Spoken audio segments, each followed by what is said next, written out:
La persécution va commencer. Je ne suis pas prêt à mourir.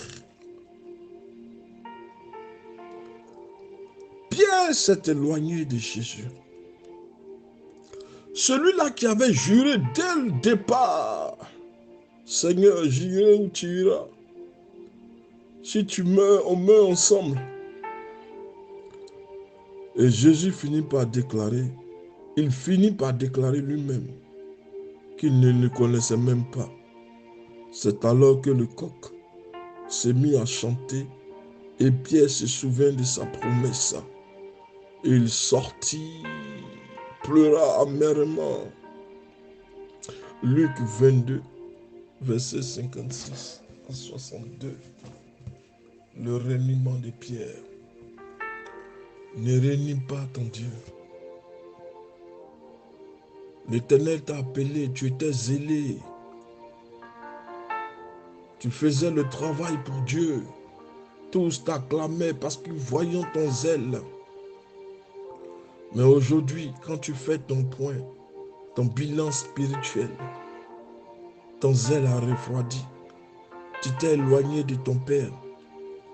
Qu'a-t-il fait pour que tu t'éloignes de lui?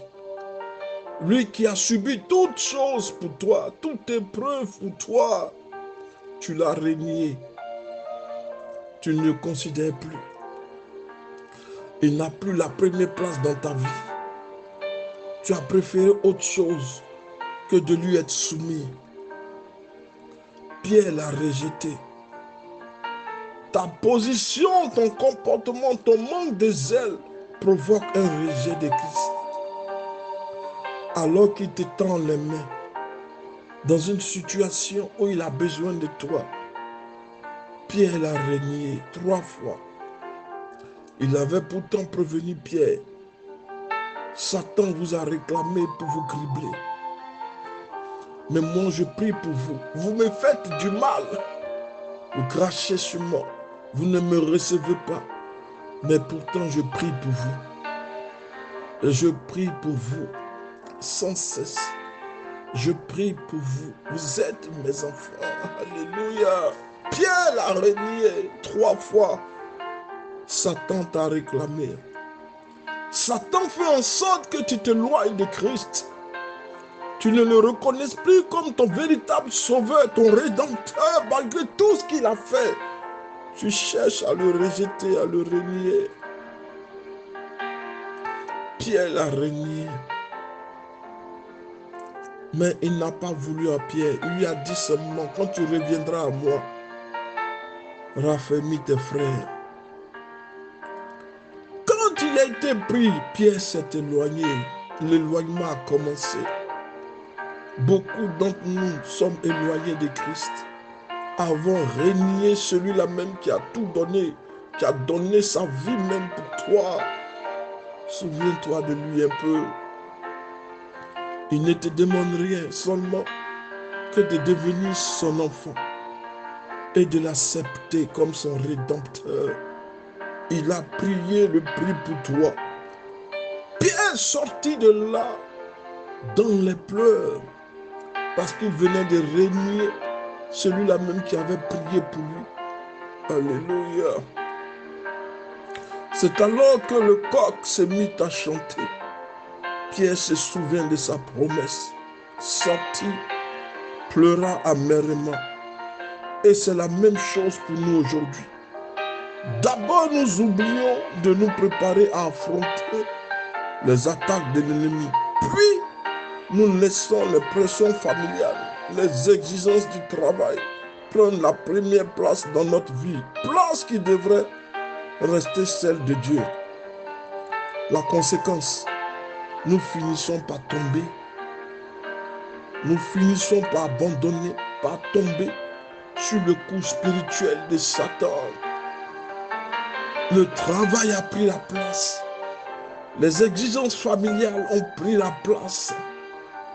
Il n'y a plus de place pour le Seigneur. Oublions que c'est lui qui t'a donné toutes ces choses. Tu dois avoir de la place et de la considération pour ce Dieu-là.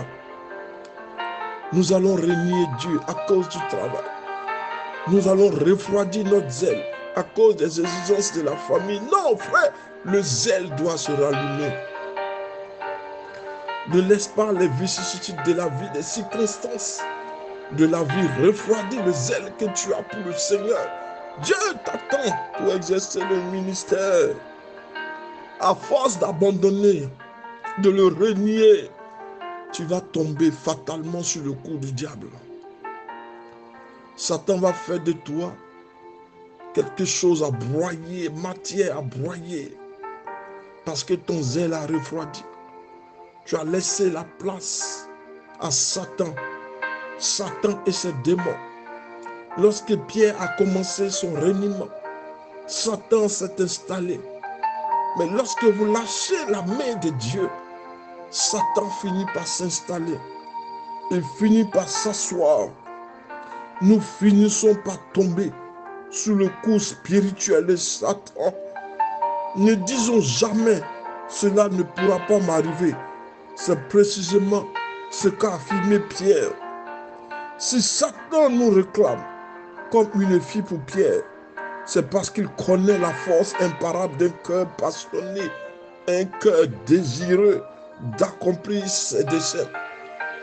Satan ne s'attaque pas à ce qui n'a pas de valeur.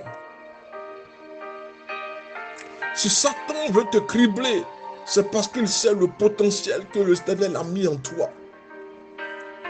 Et toi, tu veux ressembler aux gens du monde. Qu'est-ce que le monde peut t'apporter? Rien du tout. Le monde ne t'apportera que misère et désolation. Mais celui dont je parle, il est la solution. Il est la solution. Celui dont je parle est la solution. Alléluia. Le monde ne peut plus rien créer. Nous assistons même à la destruction. Le monde se détruit de par lui-même. Les guerres,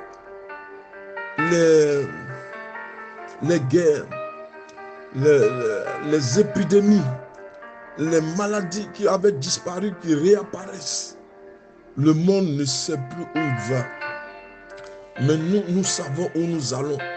Parce que notre patrie n'est pas de ce monde. Notre patrie, c'est le royaume des cieux. Alléluia. L'épisode de la crucifixion est appelé souvent la passion. La Bible nous dit que, en échange de la joie qui lui était réservée, Christ a souffert à la croix, méprisant la honte qui s'attachait et s'est assis à la droite de Dieu.